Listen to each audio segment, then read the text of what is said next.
Kanishka madam से एकदम बढ़िया। जतिन डन। भैया लास्ट क्लास में हम डिस्कस कर रहे थे about semiconductor. Good evening sir. Good evening भाई, गुड इवनिंग। मैंने आपको बताया था कि दो टाइप के सेमीकंडक्टर्स हैं based on the charge carriers. और भैया वो हमारे दो टाइप के सेमीकंडक्टर्स कौन कौन से थे? सबसे पहले हमारे पास था इंट्रिंसिक सेमीकंडक्टर्स। मैंने आपको बताया था इंट्रिंसिक सेमीकंडक्टर्स मतलब प्योर सेमीकंडक्टर्स। इसके अंदर कोई मेजॉरिटी में नहीं है, कोई माइनॉरिटी में नहीं है। इसके अंदर हमारे number of electrons and number of holes दोनों क्या होंगे? बराबर होंगे, इक्वल अमाउंट में होंगे। Good evening Sneha, good evening. ठीक है, और ये मैंने बताया था ये है हमारे पास प्योर टाइप सेमीकंडक्टर। फिर हम दूसरा डिस्कस कर रहे थे, दूसरा है हमारे पास एक्सट्रिंसिक सेमीकंडक्टर। और मैंने आपको बताया था एक्सट्रिंसिक सेमीकंडक्टर्स में हम कुछ ना कुछ इम्प्योरिटीज डाल देते हैं। इम्प्योर सेमीकंडक्टर्स है, हम दो टाइप की इम्प्योरिटीज डालते हैं। एक होती है पेंटावेलेंट इम्प्योरिटीज। जब हम पेंटावेलेंट इम्प्योरिटीज डालते हैं तो हमारे पास एक टाइप का सेमीकंडक्टर आता है, और वो क्या है हमारे पास? N type semiconductor. और दूसरा है कि अब हम डालेंगे ट्राइवेलेंट इम्प्योरिटीज। ट्राइवेलेंट इम्प्योरिटीज जब डालेंगे तो हमारे पास आएगा पी टाइप सेमीकंडक्टर। भाई जहां तक मेरे को याद आ रहा है हमने एन टाइप डिस्कस कर लिया था, पी टाइप डिस्कस करना रह गया था। Yes sir. ठीक है, डन। हाँ इतना याद आ जाता है जब शुरू करते हैं तो। एन टाइप में मैंने आपको बताया था, एक बार क्विक उसका भी रिकॉल कर लो। एन टाइप के अंदर सिंस पेंटावेलेंट इम्प्योरिटीज है, पेंटावेलेंट इम्प्योरिटीज का मतलब भैया जैसे एग्जांपल हमारे पास क्या थे? एग्जांपल है फोस्फोरस या फिर आर्सेनिक। इनकी वैलेंसी 5 होती है। अगर इनकी वैलेंसी 5 होती है तो 4 इलेक्ट्रॉन्स तो इसने शेयरिंग में डाल दिए। 4 इलेक्ट्रॉन्स अगर शेयरिंग में डाल दिए तो एक इलेक्ट्रॉन क्या कर जाएगा? बच जाएगा। भैया क्या हो गया? रिस्पांस कम के हो गया है। चलो एन टाइप के अंदर फिर से रिकॉल। इलेक्ट्रॉन भाई मैंने कहा कि ये सिलिकॉन सिलिकॉन सिलिकॉन इस तरीके से, और बीच में हमने कहीं एक एटम अपना इम्प्योर एटम डाल दिया था फोस्फोरस का। आर्सेनिक। भैया मैंने आर्सेनिक या फोस्फोरस, बिल्कुल। तो मैंने आपको कहा था कि यार ये अपने हर एक एडजेसेंट वाले एटम के साथ बॉन्ड बनाएगा। तो जब ये अपने हर एक एडजेसेंट वाले के साथ बॉन्ड बनाएगा तो फोस्फोरस के 4 इलेक्ट्रॉन्स, जो 4 वैलेंस इलेक्ट्रॉन्स है, वो शेयरिंग में बिजी हो गए, शेयरिंग में कोवेलेंट बॉन्ड्स बनाने लग गए। लेकिन एक इलेक्ट्रॉन कहीं किसी से बॉन्ड नहीं बना पाएगा क्योंकि उसके पास कोई और एटम है ही नहीं जो उससे शेयरिंग कर ले। तो इधर हमारे पास अभी एक एटम फ्री है, और एक सॉरी एक इलेक्ट्रॉन फ्री है। और होल्स कितने हैं हमारे पास? 0। जीरो।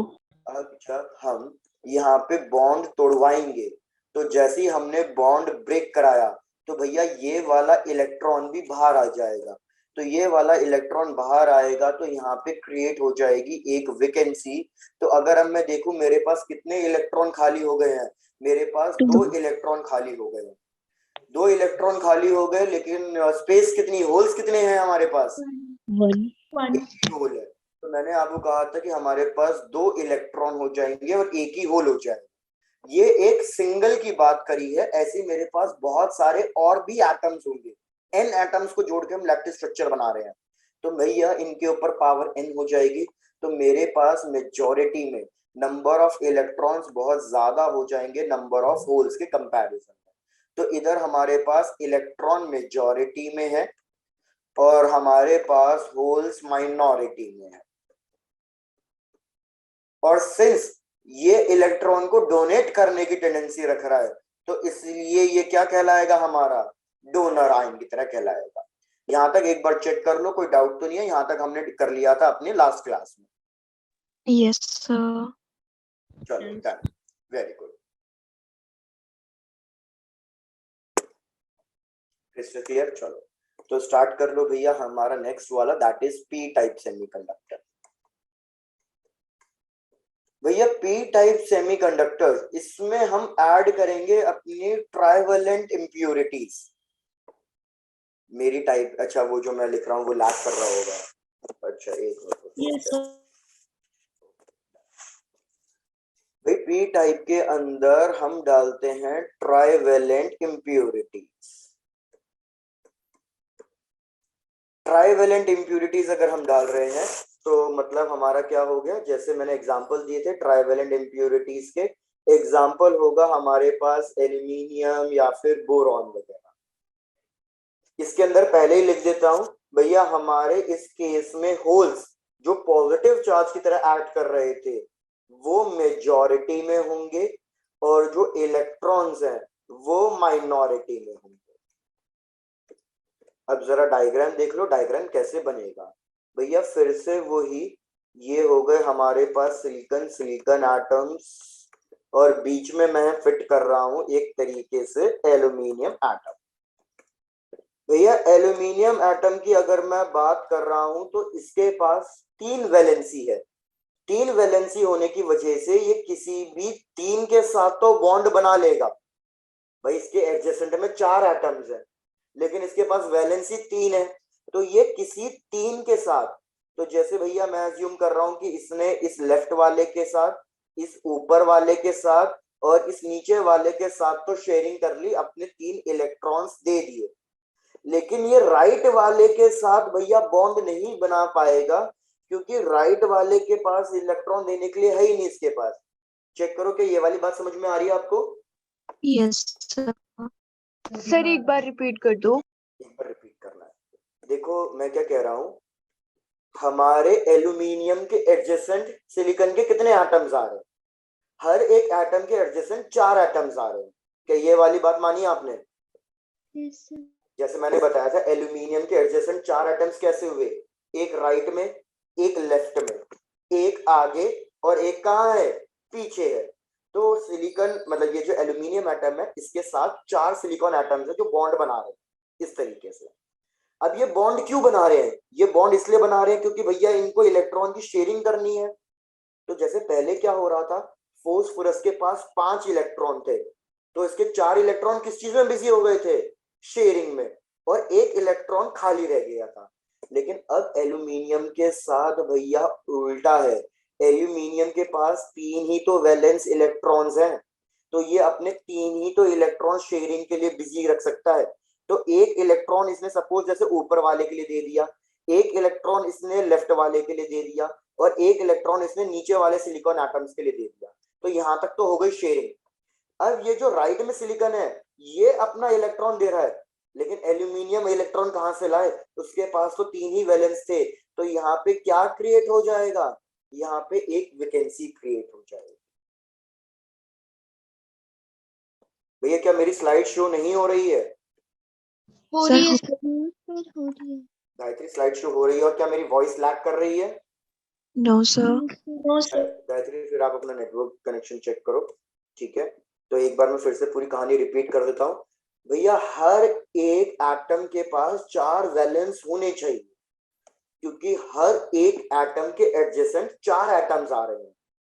जैसे मैंने कहा मैं सेंटर पे हूं तो मेरे लेफ्ट राइट आगे पीछे 4 एटम्स आएंगे जिनके साथ बॉन्ड बनेगा, तो मेरे पास 4 वैलेंस इलेक्ट्रॉन्स होने चाहिए, लेकिन 3 ही इलेक्ट्रॉन होने की वजह से 3 जगह से तो शेयरिंग हो गई लेकिन इस जगह से शेयरिंग नहीं हो पा रही है, तो यहाँ पे क्रिएट हो जाएगी वैकेंसी।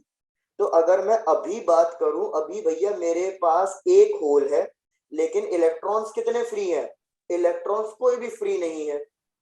अगर अब मैं भैया एनर्जी देके कोई भी एक बॉन्ड तोड़वा दूं तो बॉन्ड तोड़ने की वजह से इसका ये वाला इलेक्ट्रॉन भी फ्री हो जाएगा, ये वाला इलेक्ट्रॉन फ्री हो गया तो यहाँ पे वैकेंसी क्रिएट हो गई।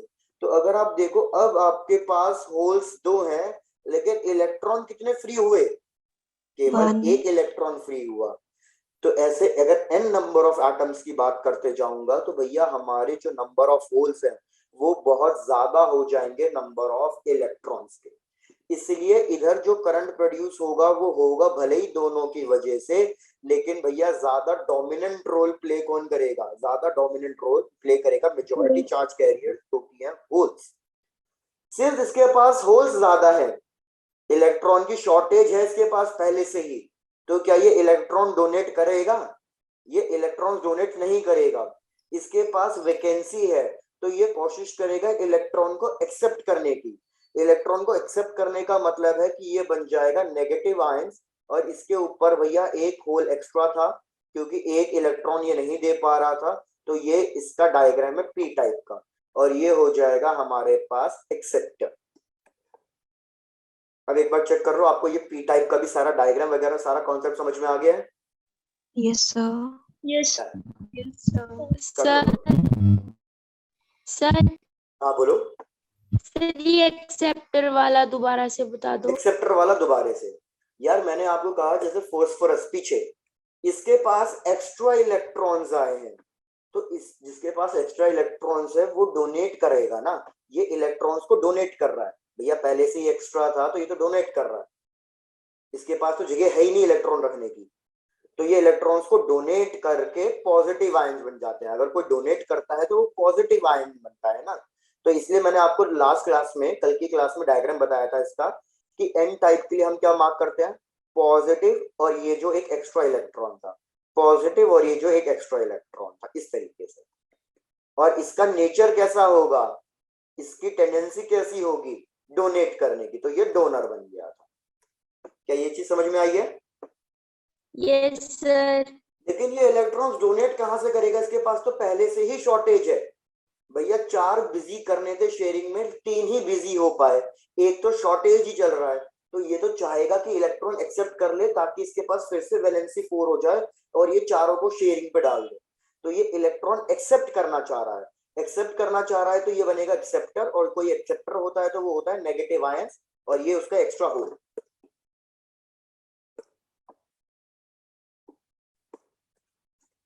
Done, sir. डन, बढ़िया।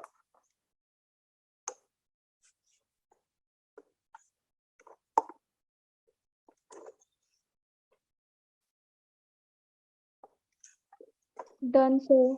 चलो आगे बढ़ते हैं इस कॉन्सेप्ट पे। इस कॉन्सेप्ट पे एक बहुत ही छोटा सा हमारे पास वो है, रिलेशन है। यह एक चीज याद रखो, मैंने आपको बोला जैसे ही आप बॉन्ड तोड़ोगे, जैसे मैं एक बार यहाँ पे ये डायग्राम बना देता हूँ, इंट्रिंसिक के लिए एक्सट्रिंसिक के लिए दोनों के लिए बात बराबर सी है। एक बार ये डायग्राम से समझ लो फिर से। भैया फिर से हम सेंटर वाले अगर सिलिकॉन एटम की बात करें तो ये इस तरीके से भैया बॉन्ड बना रहा था अपने हर एडजेसेंट एटम के साथ, और भैया ये इलेक्ट्रॉन्स में ड्रॉ कर रहा हूँ, ये इस तरीके से, ये इस तरीके से, फिर ये इस तरीके से, ये चल रहा है। सपोज मैंने ये वाला बॉन्ड ब्रेक किया, जब मैं ये वाला बॉन्ड ब्रेक कर रहा हूं तो उसकी वजह से क्या होगा, मेरा जो ये वाला इलेक्ट्रॉन है, सपोज ये वाला इलेक्ट्रॉन ने अपनी जगह छोड़ी, तो ये इलेक्ट्रॉन तो बाहर आ जाएगा और यहाँ पे क्या क्रिएट हो जाएगी, वैकेंसी क्रिएट हो जाएगी। सिमिलरली जब ये दूसरा इलेक्ट्रॉन बाहर निकलेगा तो सबसे पहला काम इसका क्या होगा, मैंने कल आपको एक्सप्लेन किया था भैया, जब ये इलेक्ट्रॉन अपनी जगह छोड़ेगा तो इसका सबसे पहला काम होगा इस वैकेंसी को फिल करना। ये दूसरे की वैकेंसी फिल करेगा और अपनी खुद की वैकेंसी क्रिएट कर देगा। चेक करो क्या ये वाला पॉइंट समझ में आ रहा है? Yes, sir. कर दो। ठीक है, रिपीट। भैया आप फिर से अपना वही वाला एग्जाम्पल लो जो मैं आपको कल समझा रहा था, क्लासरूम के बेंचेस वाला एग्जाम्पल। मैं कह रहा हूं अभी हमारे पास सारे बेंचेस फुल हैं और हर एक बेंच पे जैसे मैंने कहा 2 स्टूडेंट्स बैठे हैं बॉन्डिंग बनाने के लिए, जैसे इसने एक इलेक्ट्रॉन दिया, इसने एक इलेक्ट्रॉन दिया, तो ये हो गए। अब मैं क्या कह रहा हूं कि ये स्टूडेंट को हमने सीट से हटा दिया, इस सीट से खाली करा दिया, तो ये स्टूडेंट बन जाएगा हमारे पास फ्री इलेक्ट्रॉन। यहां से मैंने स्टूडेंट को हटा दिया, तो जब मैं स्टूडेंट को यहाँ पे हटा रहा हूं तो भैया यहाँ पे क्या बन गई है, वैकेंसी बन गई है। अब जब ये वैकेंसी बन गई है तो जो ये दूसरा इलेक्ट्रॉन होगा ना, मतलब कहीं से भी अगर दूसरा इलेक्ट्रॉन आएगा तो उसका सबसे पहला काम क्या होगा भैया, वो इस वैकेंसी को फिल करेगा पहले। क्या ये वाली बात क्लियर हो रही है आपको? Yes sir. शफलिंग होती जा रही है, मतलब इस तरीके से एक एक स्टेप आगे बढ़ते जा रहे हैं। अब जब ये बंदे ने जगह भर दी है तो फिर भैया इसकी जगह खाली हो जाएगी। भाई समझ में आई बात? Yes, sir. यार क्या हो गया, कॉन्फिडेंस से क्यों नहीं बोल रहे हो? क्या दूसरे तरीके से समझाओ या ये नहीं समझ में आ रहा है आपको? Yes, Yes, आ sir. गया। सिमिलरली अब ये वाला बंदा, अगर मैं इस वाले बंदे को फ्री कर रहा हूं तो इसका भी सबसे पहला काम क्या होगा? जो ये इस- वैकेंसी क्रिएट हुई है इसको फिल करना और अपनी खुद की वैकेंसी बना देना। फिर ये वाला बंदा इसकी वैकेंसी फिल करेगा और अपनी खुद की वैकेंसी बनाएगा। यही प्रोसेस चलता रहेगा कि भैया जैसे जैसे इलेक्ट्रॉन फ्री हो जाएंगे, फ्री इलेक्ट्रॉन सबसे पहले जो उसके रास्ते में वैकेंसी आएगी वो उसको फिल करेगा। बिल्कुल शिफ्टिंग चल रही है, वेरी गुड। तो ठीक है, मैं यहीं पे ये चीज समझा रहा हूं कि भैया आपने जैसे एक इलेक्ट्रॉन को तोड़ा, एक वैकेंसी आई। अब जब दूसरा इलेक्ट्रॉन फ्री होगा और वो इधर ट्रैवल करने की कोशिश करेगा, तो वो ट्रैवलिंग करने के रास्ते में उसको गड्ढा मिल गया, होल मिल गया, तो सबसे पहले वो गड्ढे में गिरेगा, वैकेंसी को फिल करेगा और अपनी खुद की वैकेंसी क्रिएट कर देगा। तो इससे मैं क्या कहना चाह रहा हूं आपको, क्या इसमें मेन इंपॉर्टेंट पॉइंट याद रखना है कि जैसे ही जिस ही वक्त हमारा एक वैकेंसी क्रिएट हो रही है, उसी वक्त हमारी वो वैकेंसी डिस्ट्रॉय भी हो रही है। क्या भैया ये वाली बात क्लियर हुई? अब Yes, sir. भैया यहां से इलेक्ट्रॉन ने जंप मारा तो यहाँ पे वैकेंसी क्रिएट हो गई। जैसे ही वैकेंसी क्रिएट हो रही है, उसी इंस्टेंट पे, उसी पल पर हमारा दूसरा इलेक्ट्रॉन इस वैकेंसी को खत्म भी कर रहा है। तो हम कहते हैं कि भैया rate of construction is equal to rate of destruction. Construction किसका हो रहा है? होल्स का। डिस्ट्रक्शन भी किसका हो रहा है? होल्स का। तो इस चीज को हम कहते हैं rate of recombination. Rate of recombination. Check करो पहले, ये वाली बात समझ में आ रही है आपको? Rate of recombination. Yes, sir. तो रेट ऑफ रिकॉम्बिनेशन की स्टेटमेंट लिख लेना कि at the instant whole is created, at the same instant whole is destroyed also। जिस पल पे वैकेंसी क्रिएट हुई है उसी वक्त वैकेंसी खत्म भी होगी। तो हमारा कॉन्सेप्ट कहता है कि भैया रेट ऑफ जो रिकॉम्बिनेशन है इंट्रिंसिक सेमीकंडक्टर्स के लिए, इंट्रिंसिक सेमीकंडक्टर्स में रिपीट कर दो। डेफिनेशन बिल्कुल सिंपल है, आप अपनी ही लैंग्वेज में लिखो कि भैया जिस वक्त हमारे होल्स क्रिएट हो रहे हैं उसी सेम टाइम पर हमारे होल्स फिल भी हो रहे हैं। Sir, done. ठीक है। As soon as the hole is created, the hole is filled by the other electron. Hole is destructed. तो भैया हमारा जो रेट ऑफ कॉम्बिनेशन है इंट्रिंसिक सेमीकंडक्टर्स की बात करें तो इंट्रिंसिक सेमीकंडक्टर्स के अंदर इलेक्ट्रॉन्स और होल्स दोनों बराबर होते हैं। तो जो ये ऊपर मैंने फॉर्मूला लिखा है इक्वेशन 1, ये सिर्फ और सिर्फ इंट्रिंसिक के लिए एप्लीकेबल है। इंट्रिंसिक के लिए, क्योंकि इंट्रिंसिक के लिए number of holes and number of electrons दोनों बराबर होते हैं। Yes, sir. लेकिन अगर मैं एक्सट्रिंसिक की बात करूं तो भैया एक्सट्रिंसिक के अंदर क्या होगा? भैया एक्सट्रिंसिक के अंदर कोई या तो इलेक्ट्रॉन मेजॉरिटी में होगा या क्या मेजॉरिटी में होगा? Holes Holes. मेजॉरिटी में होंगे। तो भैया इसको हम लिख देंगे Ni²। या एक मिनट रुको, मैं आपको इसको दूसरे तरीके से समझाने की कोशिश करता हूँ। पहले आप इसको यहाँ तक कंप्लीट कर लो, मैं आपको इसको कुछ एक दूसरा तरीका सोचता हूँ जिससे हम इसको कह सकें कि भैया हमारे इलेक्ट्रॉन्स और होल्स कैसे दोनों को सेम उसमें आ रहे हैं।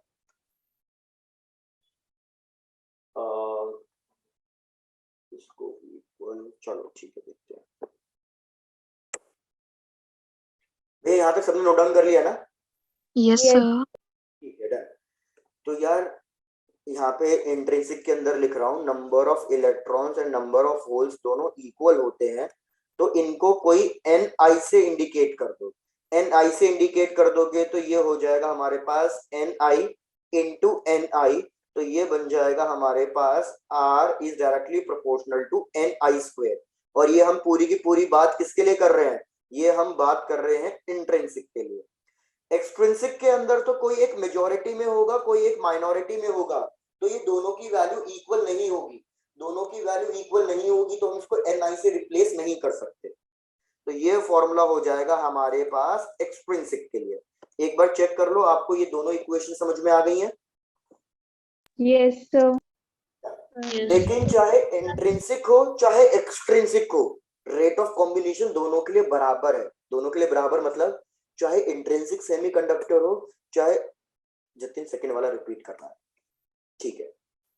मैं मैं एक बार शुरू से रिपीट कर रहा हूँ, चेक करो भैया। मैंने आपको क्या कहा कि रेट ऑफ कॉम्बिनेशन का मतलब है कि जिस वक्त होल्स क्रिएट हुए हैं उसी वक्त डिस्ट्रॉय होंगे।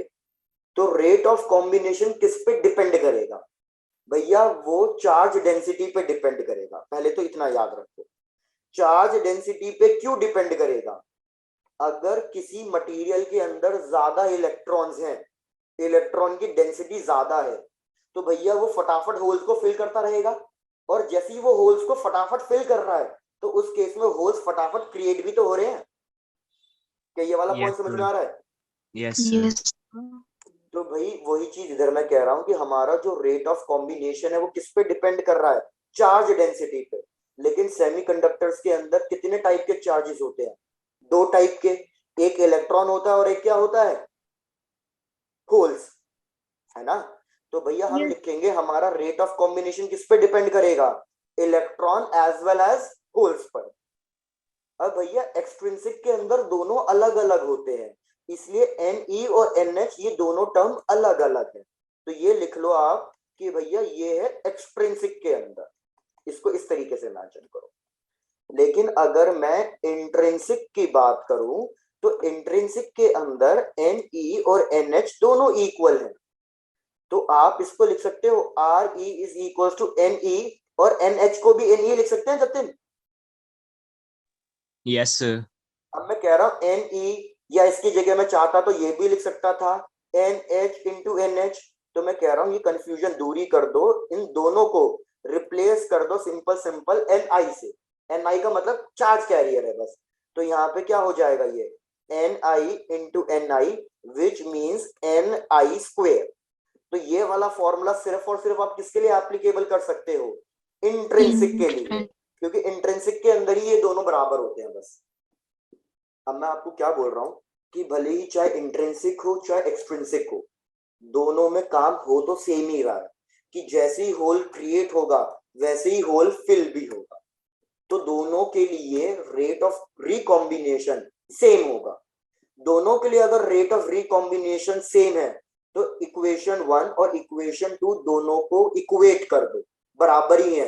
इक्वेट कर दोगे तो आपके पास एक फॉर्मूला आ जाएगा NeNH is equals to Ni square. बस सीधी बात। Yes, sir. ठीक है, यहां तक कंप्लीट करो और मेरे को एक मिनट दीजिएगा।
बिजली का उसकी टेंशन मतलब, ये फॉर्मूला कैसे अप्लाई करना है आपको एक क्वेश्चन करा रहा हूँ, आपको अपने आप पता चल जाएगा कि ये फॉर्मूला कैसे लगाना है।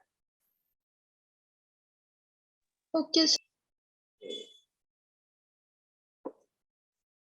चलो, तो जैसे ये क्वेश्चन में कंफ्यूजन है तो पहले इसी को दूर कर देते हैं।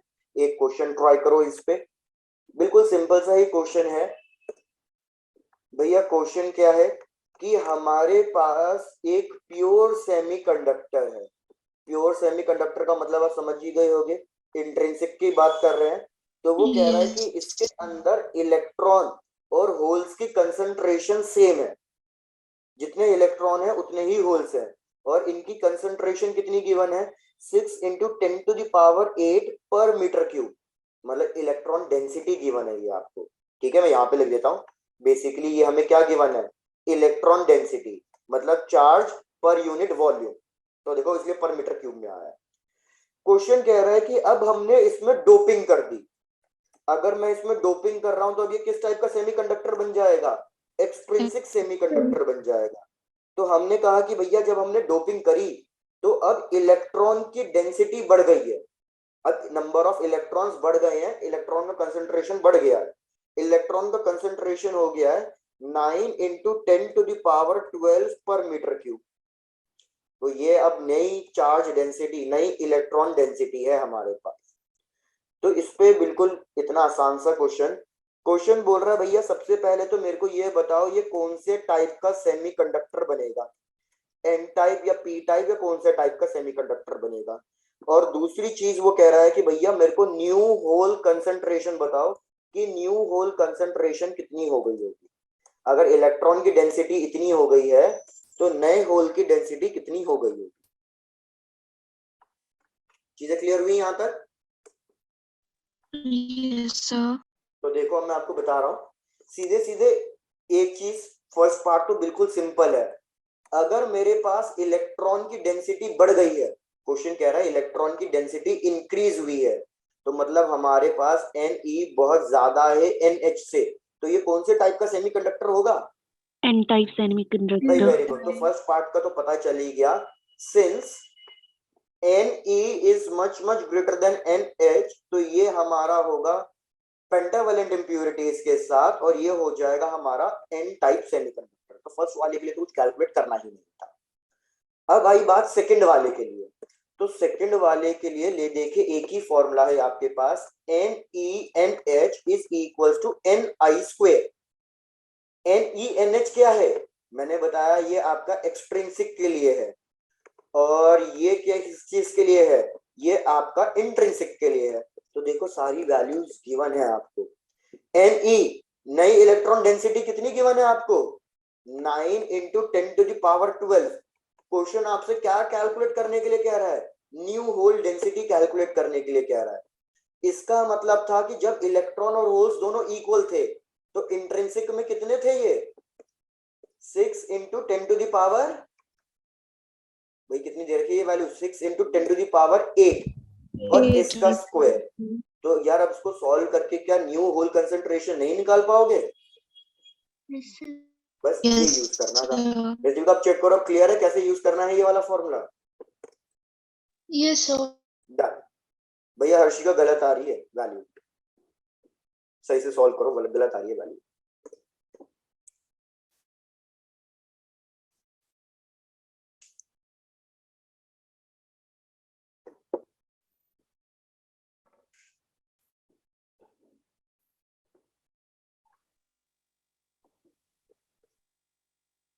तनिष्का, प्रतिभा बिल्कुल सही। Final answer should be 4 into 10⁻4। Yes, sir. यही आंसर आएगा। इसको सॉल्व करेंगे तो ये हो जाएगा 9 इंटू 10⁻12, ये हो जाएगा 36 इंटू 10⁻16, ये कटा 4, और मतलब यहाँ पे सॉरी NH मल्टीप्लाई करना भूल गया, यहाँ पे मल्टीप्लाई कर देता हूँ NH। 10⁻12 और कैंसिल करेंगे तो यहाँ पे भी 4 ही बचेगा, तो NH की वैल्यू आएगी हमारे पास 4 इंटू 10⁻4 पर मीटर क्यूब। ये हमारे पास आंसर है। Yes, sir. Done question, good. Ritu done, Harshika आपका भी सही है, कोमल बढ़िया। Sir, done. अब हमें क्या करना है, यही N type P type intrinsic semiconductors, conductors, insulators, अभी तक हमने जो भी बात करी है अब इनको हम डिस्कस करेंगे in terms of energy bands. Energy bands, अब एनर्जी बैंड्स क्या होता है पहले तो वो समझो। तो भैया हेडिंग लिख लो, energy bands in solid. And एक मिनट प्लीज,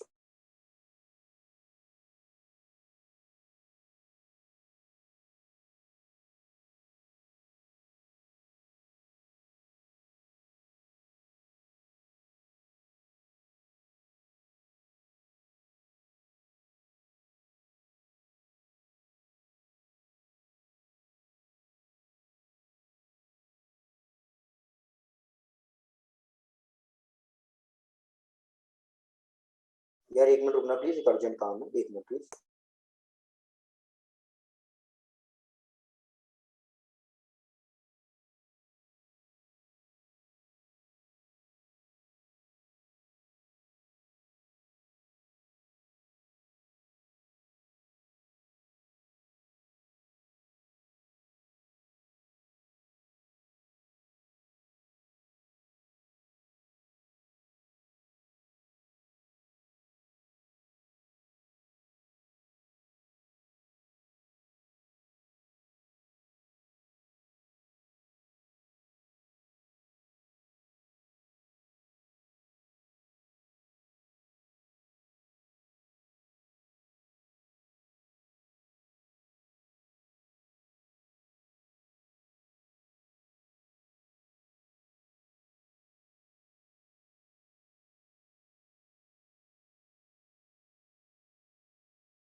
सॉरी यार, बस एक लास्ट मिनट प्लीज।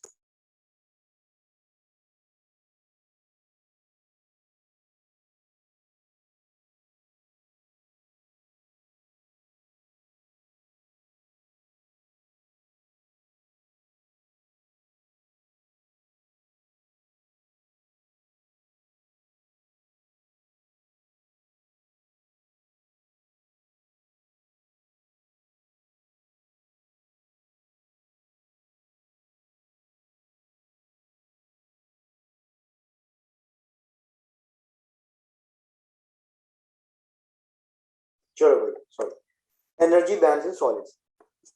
यार अब एक बार बताओ, एटम्स चैप्टर पढ़ाया, ड्यूअल नेचर पढ़ाया, आपको ये तो पता ही था ना कि रदरफोर्ड के एटॉमिक मॉडल में क्या क्या ड्रॉबैक्स थे। रदरफोर्ड हुआ या थॉमसन मॉडल हुआ, वो डिस्क्रीट एनर्जी स्पेक्ट्रम एक्सप्लेन नहीं कर पा रहे थे। तो भैया एक बार आप लोग ही रिकॉल कराओ, डिस्क्रीट एनर्जी स्पेक्ट्रम क्या था।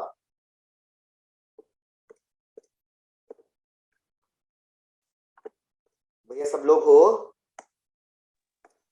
Yes sir. Yes, sir. हाँ, तो भैया ये डिस्क्रीट एनर्जी स्पेक्ट्रम क्या था, जरा एक्सप्लेन करके बताओ।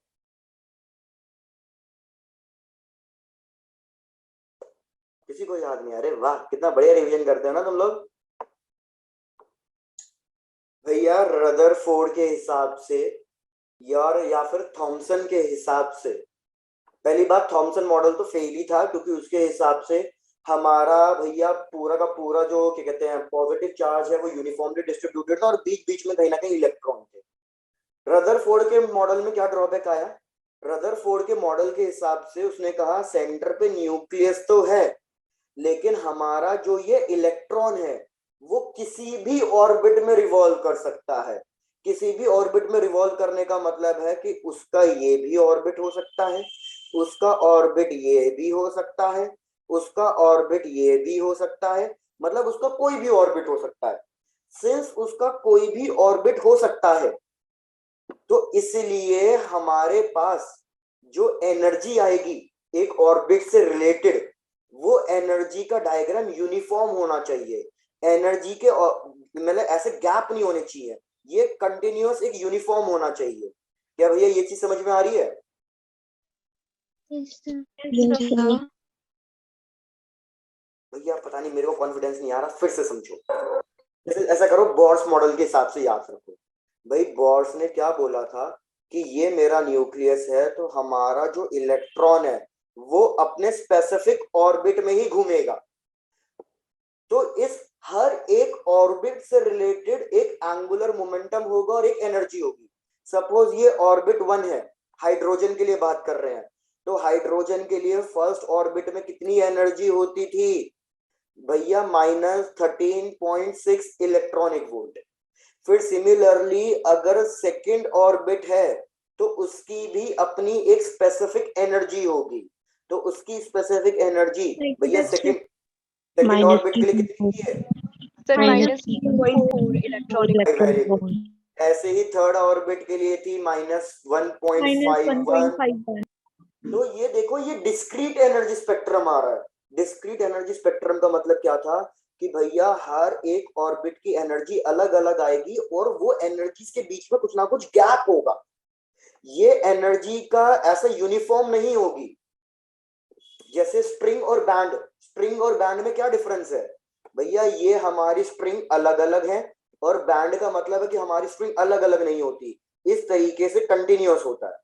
तो क्या हमारा एनर्जी डायग्राम कॉन्टिन्यूअस आ रहा है या डिस्क्रीट आ रहा है? discrete. डिस्क्रीट आता है, ठीक है। लेकिन याद रखना, ये डिस्क्रीट कब आता है? ये डिस्क्रीट तब आता है जब हमारे पास जो एटम है वो आइसोलेटेड है। आइसोलेटेड मतलब सिंगल है। प्लीज यहां तक नोट डाउन करो।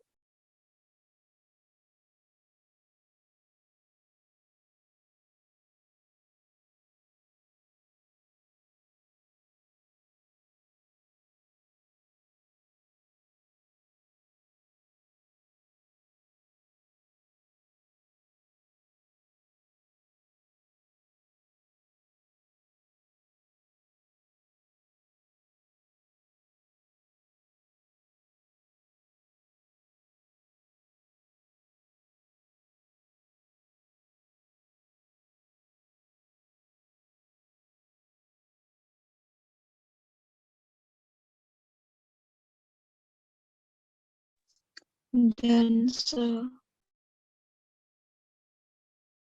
चलो, लेकिन यार अब एक बार बताओ, जब हम लैटिस स्ट्रक्चर बना रहे हैं, तो क्या हमारे पास एक एटम है या बहुत सारे एटम्स हैं? Number of atoms.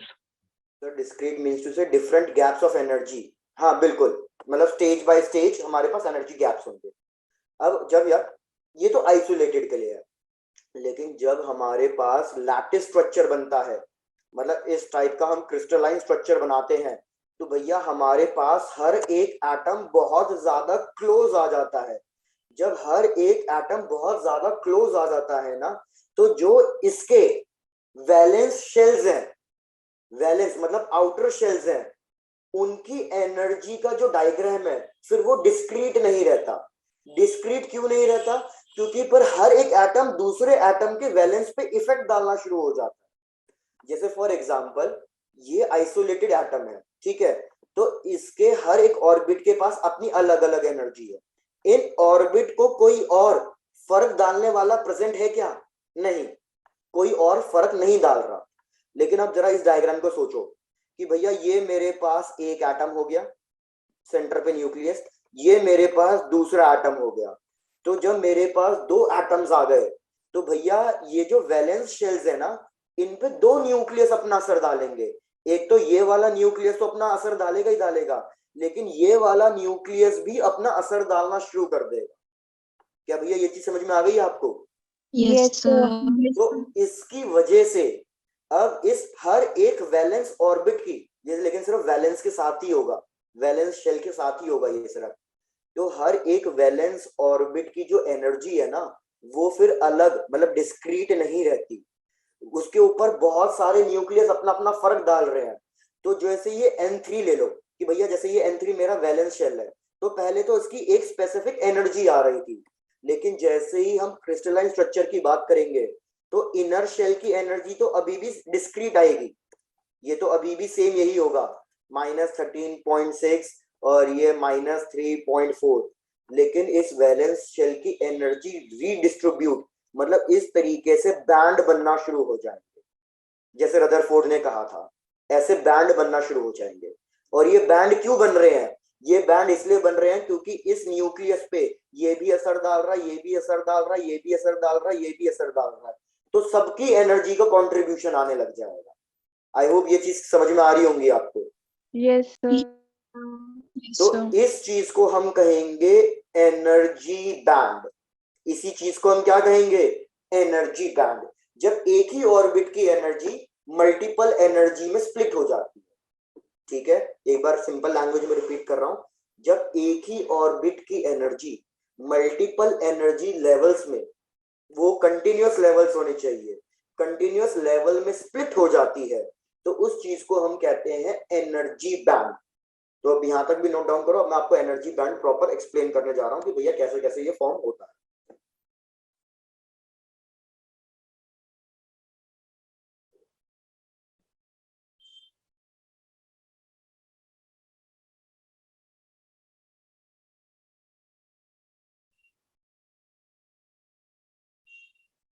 done sir, done, चलो बढ़िया। अब इसको समझना है आपको एक ग्राफ के थ्रू। भैया यहाँ पे मैं लिख रहा हूं energy light in spectrum, white light splits into विबग्यो। ऋत्विका बिल्कुल सही सही एग्जांपल दिया। जैसे व्हाइट लाइट हमारी 7 कलर्स में स्प्लिट हो जाती है, बस वही काम इधर भी हो रहा है कि एक ही एनर्जी लाइन मल्टीपल में स्प्लिट हो गई। बिल्कुल गुड। और यहाँ पे हमने लिया है डिस्टेंस। तो भैया मैं कह रहा हूं पहले डिस्टेंस बहुत ज्यादा था। पहले जैसे एक ऑर्बिट का स्ट्रक्चर ले लो, आपको पता है कल भी हम डिस्कस कर रहे थे अपना इलेक्ट्रॉनिक कॉन्फ़िगरेशन। तो भैया ऑर्बिट हमारा इसी तरीके से चलेगा, 1s2 2s2 2p ऑर्बिटल आएगा, फिर से क्या हो जाएगा 3s ऑर्बिटल 3p ऑर्बिटल, इस तरीके से। तो भैया मैं क्या कह रहा हूं कि हमारा जो इनर ऑर्बिटल है 1s2, उस पे तो कोई फर्क नहीं पड़ेगा, वो तो एज इट इज रहेगा। 2s2 पे भी कोई फर्क नहीं पड़ेगा और 2p पे भी कोई फर्क नहीं पड़ेगा, क्योंकि ये तीन तो क्या हो गए हैं, हमारे इनर शेल हो गए हैं। हमारा फर्क किस पे पड़ेगा? हमारा फर्क इन 3s और 3p पे पड़ेगा, क्योंकि ये दोनों कैसे शेल हो गए, वैलेंस शेल हो गए या आउटर शेल हो गए। तो भैया जब डिस्टेंस हमारे पास बहुत ज्यादा है, मतलब ये एटम इधर, ये एटम इधर, ये एटम इधर, ये एटम इधर, तो ये डिस्टेंस इतना ज्यादा है कि एक एटम दूसरे एटम पे कोई फर्क नहीं डाल पाएगा। तो इस डिस्टेंस पर तो हमारा 3s और 3p दोनों अलग अलग proper discrete energy spectrum show करेंगे। तो ये 1s, ये 2s, ये 2p, ये 3s, ये 3p। पहले यहां तक चेक करके बता दो, यहां तक समझ में आ रहा है आपको? Yes, sir. Yes. अब हमने कम करते करते करते डिस्टेंस बहुत कम कर दिया, मतलब एटम्स को ऑलमोस्ट थोड़ा सा क्लोज लिया। जब एटम पे क्लोज लिया तो भैया ये एक दूसरे पे अपना इफेक्ट डालना शुरू कर देंगे। तो जैसे ये एक दूसरे पे अपना इफेक्ट डालना शुरू कर देंगे भैया हमारे एनर्जी डायग्राम स्प्लिट होना शुरू हो जाएंगे। जैसे मैंने आपको कहा था, स्प्लिट होने पर क्या होगा, ये दोनों भैया इसकी एनर्जी डायग्राम कम होने लगेगी, इसकी अपर, और ये दोनों एनर्जी बिल्कुल मिक्स हो जाएंगे। तो उस केस में 3s और 3p की एनर्जी में कोई डिफरेंस नहीं रहेगा। ये दोनों एनर्जी डायग्राम्स क्या हो गए हैं, कंबाइन हो गए हैं। ये क्लियर हुआ? Yes, sir.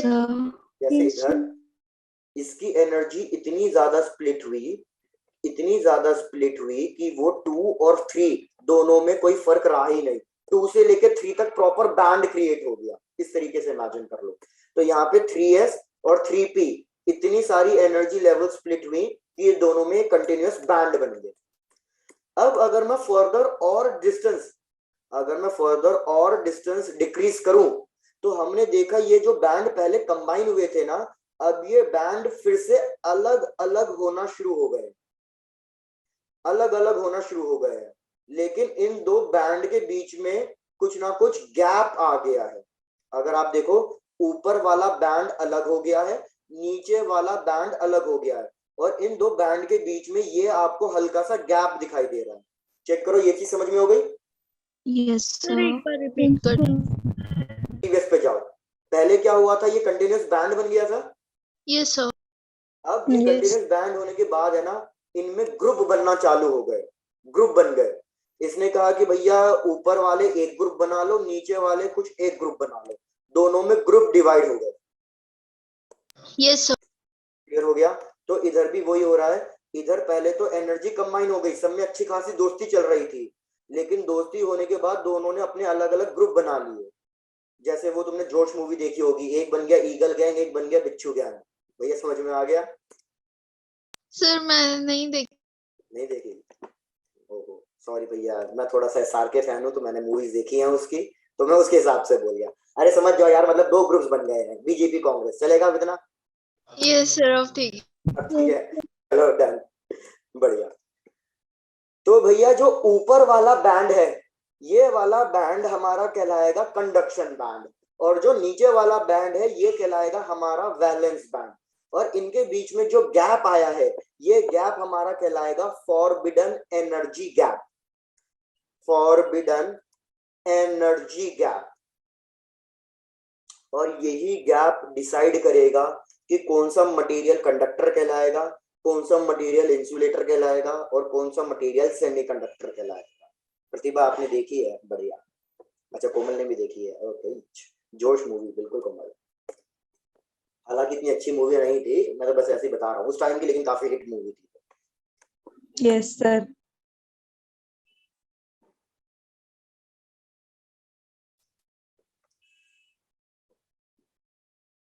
भैया तुम 20 सेंचुरी वाले बच्चे हो, 19 सेंचुरी वाले बच्चे हैं, तो डिफरेंस तो आएगा ना। 90s वाले बच्चे हैं, मतलब मैं अपनी बात कर रहा हूँ जैसे, तो आपने वो 90s वाली मूवी नहीं देखी होंगी।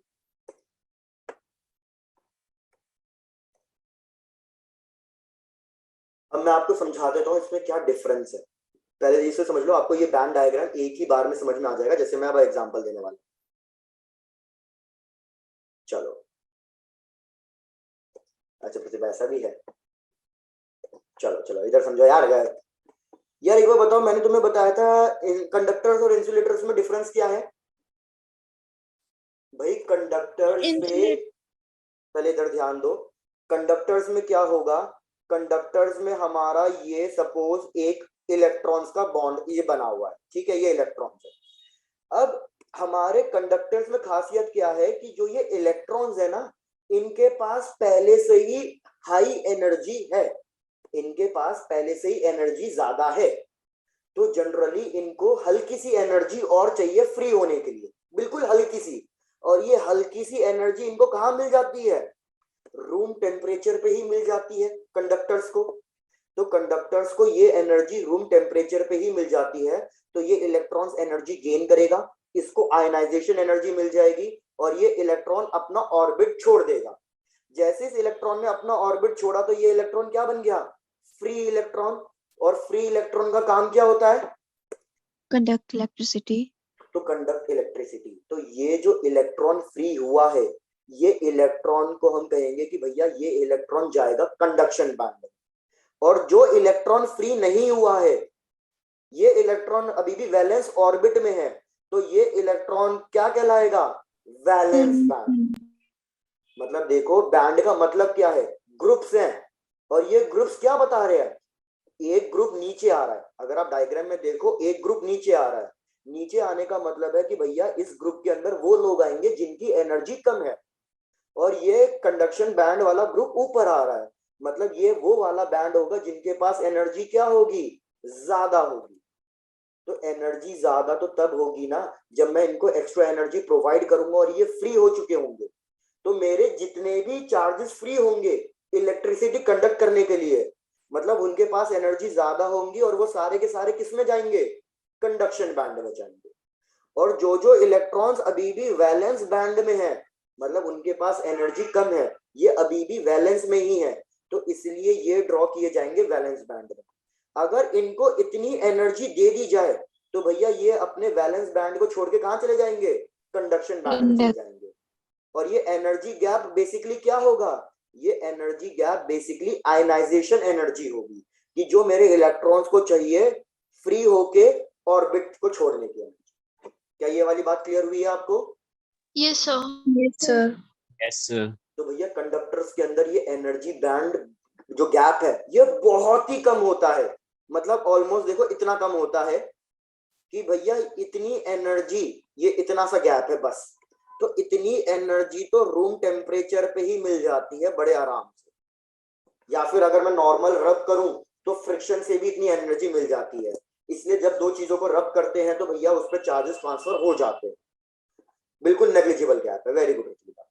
लेकिन इंसुलेटर्स की अगर बात करूं तो भैया इंसुलेटर्स में ये गैप बहुत बड़ा होता है, ये गैप इतना बड़ा होता है कि ये एनर्जी प्रोवाइड करना आसान नहीं है, तो इसलिए इसमें इलेक्ट्रॉन सारे के सारे कहाँ रहते हैं? अपने वैलेंस शेल में रहते हैं। यहाँ पे फ्री इलेक्ट्रॉन्स मिलते ही नहीं, फ्री इलेक्ट्रॉन्स मिलते ही नहीं, तो उसका कंडक्शन बैंड खाली रहेगा, कंडक्शन वाला जो ग्रुप है वो खाली रहेगा, तो इसलिए इधर इलेक्ट्रिसिटी प्रोड्यूस नहीं है। भैया क्या क्लियर हुआ ये वाला कॉन्सेप्ट? Yes, sir. Yes. मेरे सेमीकंडक्टर्स में क्या है? ये गैप इंटरमीडिएट, मतलब बहुत, मतलब बड़ा भी नहीं बहुत छोटा भी नहीं, ये जरा सा गैप है।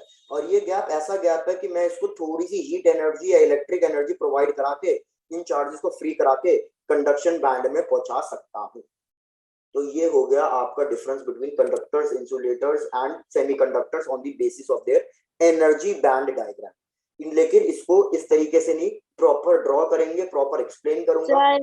हाँ सर ये कंडक्शन बैंड वाला बता दो, जो अभी Conduction. आपने ऊपर वाला बताया था।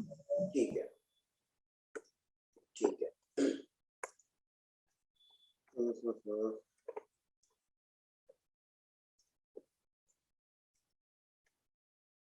भाई मैं कह रहा हूं अज्यूम कर लो नीचे वाला जो वैलेंस बैंड है ये क्लास 11th है, ऊपर वाला जो कंडक्शन बैंड है ये क्लास 12th है। और बस इतना याद रखो, हमारे एंट्रेंस एग्जाम कौन देख सकते हैं? क्लास 11th वाले या क्लास 12th वाले? Sir, class 12th वाले.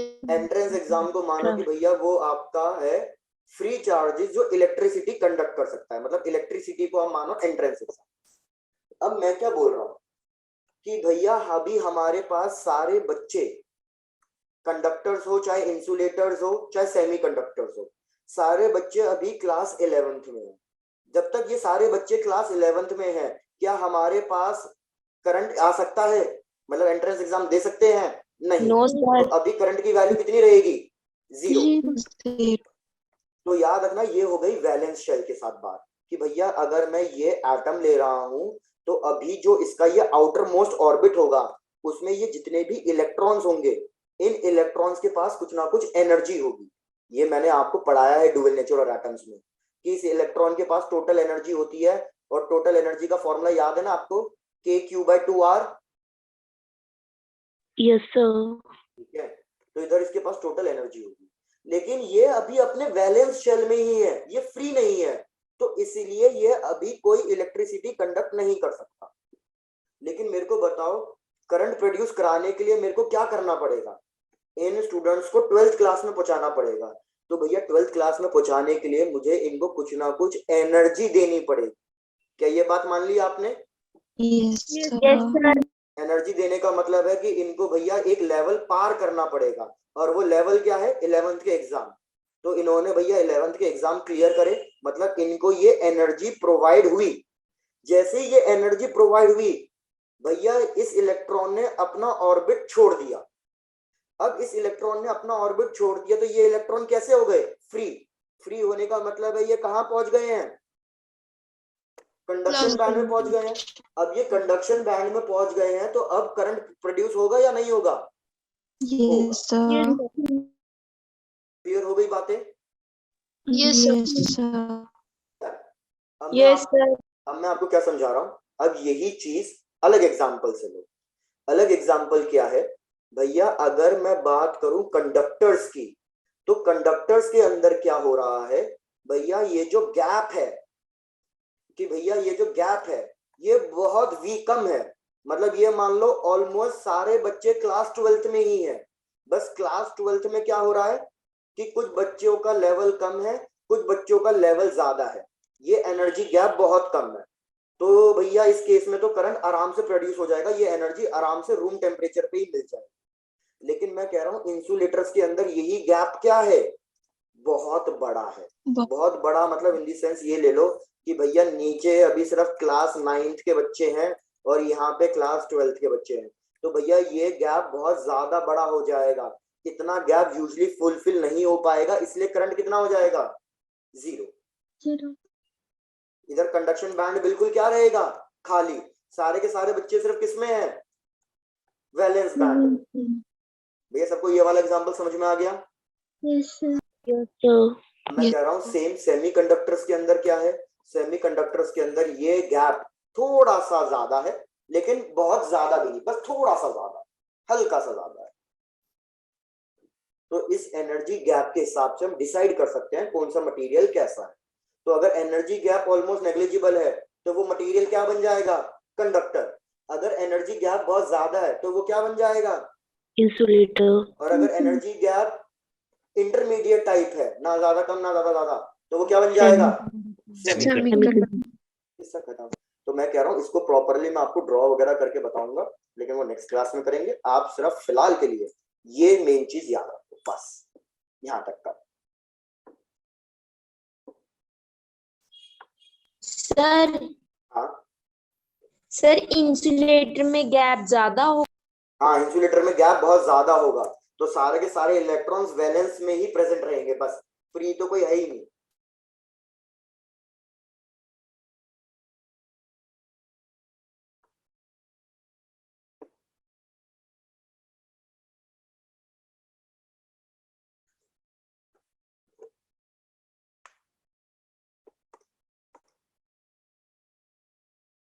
चलो बढ़िया।